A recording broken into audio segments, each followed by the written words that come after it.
Hello, video watchers! Welcome to another YouTube Tuesday. I don't know where this is going to fall under vlog or how to, but tonight I'm going to give you a nutshell cooking show version of how I do my gel transfers. And these are my current projects right here. They're little Christmas ornaments that I've transferred an illustration to. And I want lots of really bright lighting up here because I wanted to show you how it's sparkly underneath that transfer. Like even the white part of the little foxy guy right here, it's kind of sparkly under there and it's all very transparent. I've done this for other like fine art type items too, like canvases. This one has a layer on it right now. I don't know if the camera is gonna be happy with that one. Focus camera, there we go. You can see that a little bit. Still very, very wet.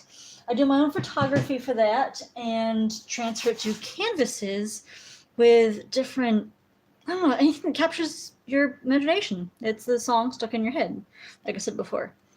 Hey camera, take a look at this one. You like that one?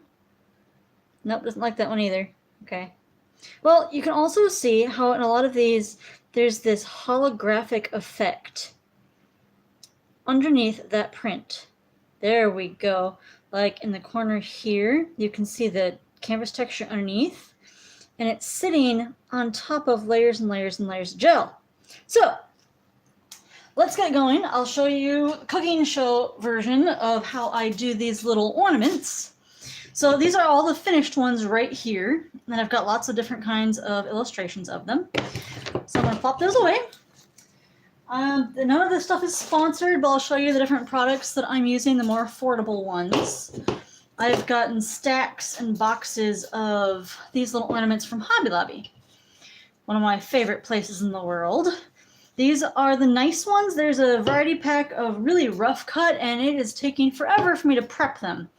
So what I tend to do is give it a metallic background. And that's very, very important for these little transfer processes.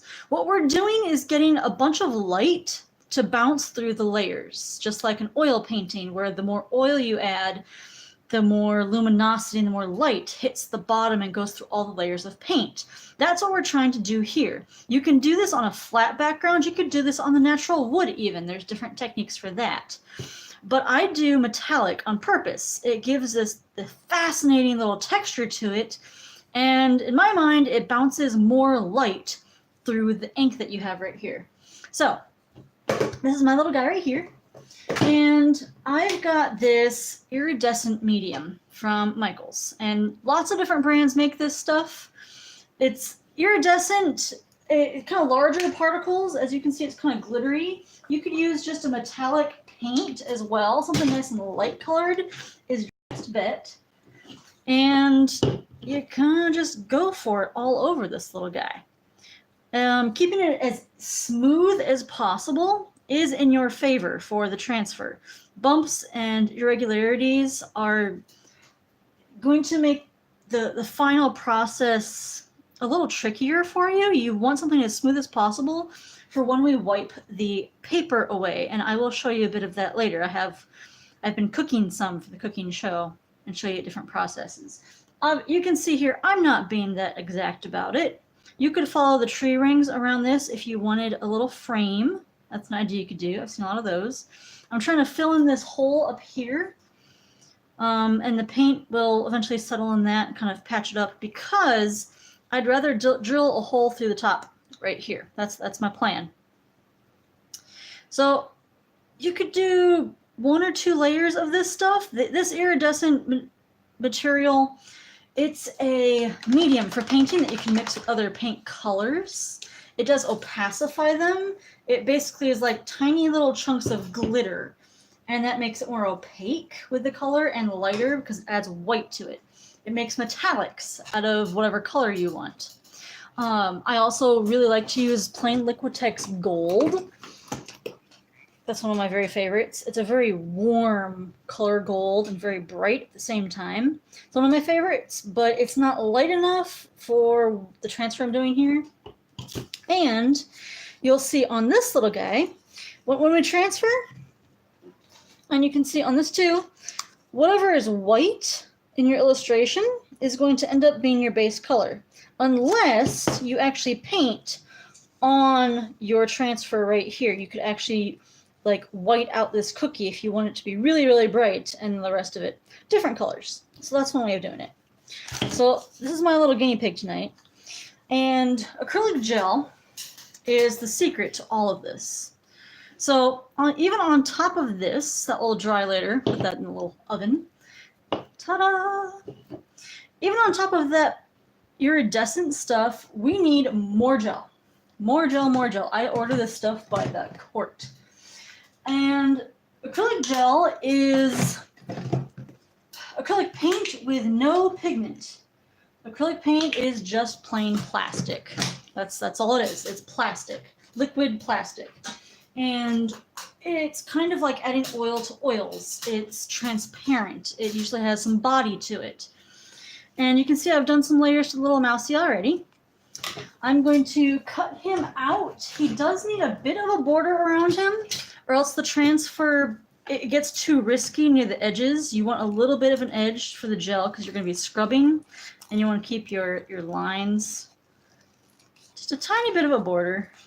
You can even do the entire shape of your ornament if you'd like, and that can also make something more even, because even with the ornaments and the transfers, you still get a teeny tiny bit of that paper fog. There's a tiny bit of paper that will not rub off, and that just creates this kind of fog effect. Yeah, I think he's going to fit very well on that little guy. He's a little mousy. So, yep, acrylic gel. It's clear paint. And what's going to happen, I'm going to coat lots of this and coat lots of this. The more layers of gel, the more light is going to bounce between the iridescent layer, the metallic layer, and the ink. So what's very important when you do a transfer is to get one that's not water-based ink. This little guy I had printed Office Max, Office Depot. It's a little laser print, which is one of my favorites. They also have solvent-based inkjet. Home inkjets are not the same at all. Mine have failed. Some friends have bought those failures because I inked on top of them. It gave it a very smoky, foggy look once I was done with this. But what happened is when I went to rub the paper off, it just went splat. All of the ink just fogged away and mushed. And I worked with what was there because I invested a lot of time and materials into it. I had to ink it a lot, I painted over it, and it became a whole new creation. But that's not what we want to do with this. You need a solvent-based ink form, which is commercial inkjet or laser. And you know, it's cheap enough to get a whole bunch of these on one little page and then cut them out. And they can do large formats too if you want to do a larger canvas. I do recommend using a hard surface. When you use a canvas, it's going to be hard to press hard enough to get these bubbles out. So you can actually see some bubbles on here and some bumps that were textures underneath. This is a good example right here. It's not supposed to be this lighter color, if you can see that. That's where the transfer, it hit a texture and scrubbed off a bit more than I wanted it to. And that's an air bubble. But there's also a lot of texture on the canvas itself. So having a really hard surface to press the transfer on helps a lot, but is not it's not mandatory. So this is pretty simple little process after a lot of trial and error. So I've got some goopy gel over here. It shows up white just like Elmer's glue, and this particular stuff really smells like Mod Podge to me. And if you're familiar with wood gluing or other kind of epoxies, we're actually going to glue both sides, both the mouse and the ornament. I even use thicker gel than this a lot of the times. The more gel, the more holographic depth you will get when you do this transfer. And again, I'm not too fancy about this. It really smells like Mod Podge. It's weird. Now, what's very, very important when you do these transfers is to not get any gel on the paper side. You want it all on the ink side. Layers and layers and layers on the ink side. Because that gel makes it waterproof. It's a layer of plastic. It basically makes it almost waterproof. It does change a little bit, but that's fun acrylicness. you don't want to get any gel on the other side. So be careful of your fingers, of your brush. And then we go down, glue side to glue side. You have to remember what's straight up and down for the little mousey. It will slide a little bit if it's really goopy. You can use your fingers to press it down. I start in the middle and go out because you're chasing out all of those air bubbles. And whoo, there it goes. You can see how the larger the print you do, the more risk there is for air bubbles. If you have an irregular surface, if there's more bumps on it, you're going to have more air bubbles. You don't really want those. And you can see I'm squishing extra gel around the outside, so I'm going to try to carefully wipe some of that away.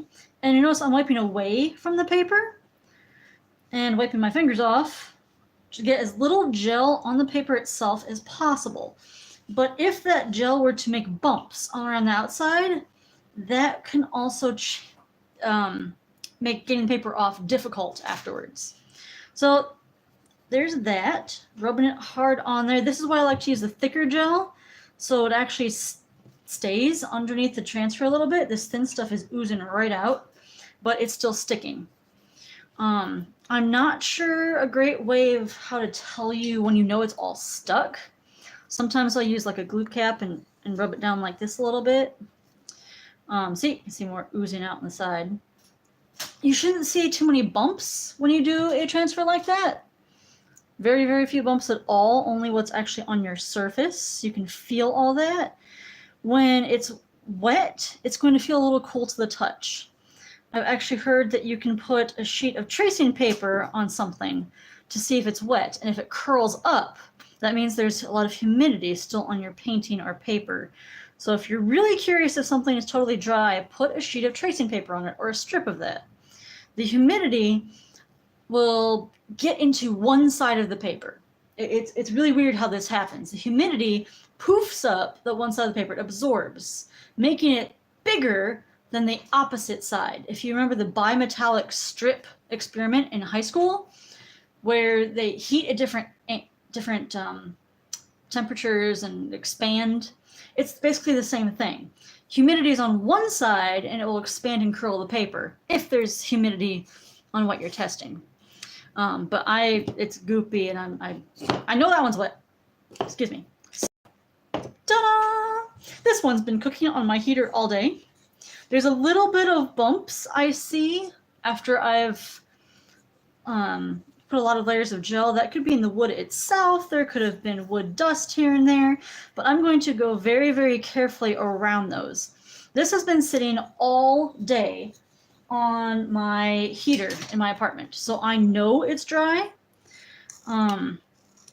It doesn't really feel, it's hard to tell you on video how to feel for cool to the touch, honestly. And if it's not all the way dry, it's also going to tell us that by bubbling up more than we want, and it's going to be very tender. But this comes the fun part. This is my trusty best friend for almost all my painting techniques with acrylic, the spray bottle. So we didn't put any gel on the other side, right? Just like we want. We spray it. And you can kind of see that transparent what's underneath. It's an owl under there, and we're going to reveal him. So I've soaked the top layer of paper. I'm going to scratch at it with my fingernail to get it going and rub it off. If you have a really good adhesion for the transfer, you shouldn't have to worry about any bumps or bits coming off more than it should. With irregular wood, I'm going to be a little more careful than if it was completely polished board or canvas panel or something really, really glassy smooth, because I know there's a lot of wood texture in here still. And this is fun, it's messy, it's kind of therapeutic. If you do this for hours, you'll rub away all your fingerprints. I found that out and found that something scrubby helps, like a scratch pad, but that can also get rid of your design. A little plastic eraser is also really good for grabbing those crumbs of paper, but you have to be very, very careful that it was completely dry all the way through when you do this, or it can grab and tear at your design a little bit. those are things you're gonna run into as you go along with this technique, and you'll see how those all works. There's a lot of trial and error of knowing what feels right and when to stop scrubbing. You can take sandpaper to this. If you don't like part of your design, you can sand it off. I've done that for transfers on wood that I needed that wood piece and I did not need that transfer because it did not work. What I love about the Office Max printing stuff is that these transfers can get very nice crisp lines, especially the little ones. I'm very impressed with this. I've had other ones that kind of got mushier. It almost looked like more of a painting, and it was really fun. So don't expect super crisp details when you do this. This one, I did get that, and I'm very impressed with their particular printer. Maybe it's a new printer. Cool. Experiment with what printers you get and what gels you use, so you're not unpleasantly surprised. So I will often let this dry and then re-wet it and re-scrub it just so that I don't hurt it too much and I can get as much paper as possible off. So when this dries, it's actually going to look a little bit foggy because that's more paper. And then I will go back, respray it, and then rub it with the eraser again.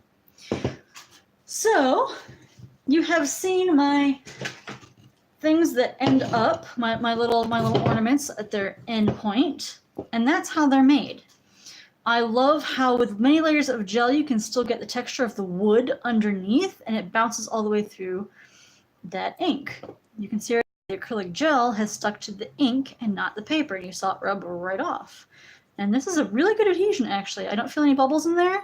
I'm seeing all the white and the light parts of the owl come through with that metallic background, giving a holographic effect. I'll be selling these little ornaments and other transfers at the Kalamazoo Expo Center in November 17th and 18th. Lots of Christmas stuff coming up. So please like and subscribe if you want to see more how-to and artist vlog and crazy artist life stuff. And if you have any questions, please let me know. Thank you guys for joining me. Say goodbye to the owls. Goodbye.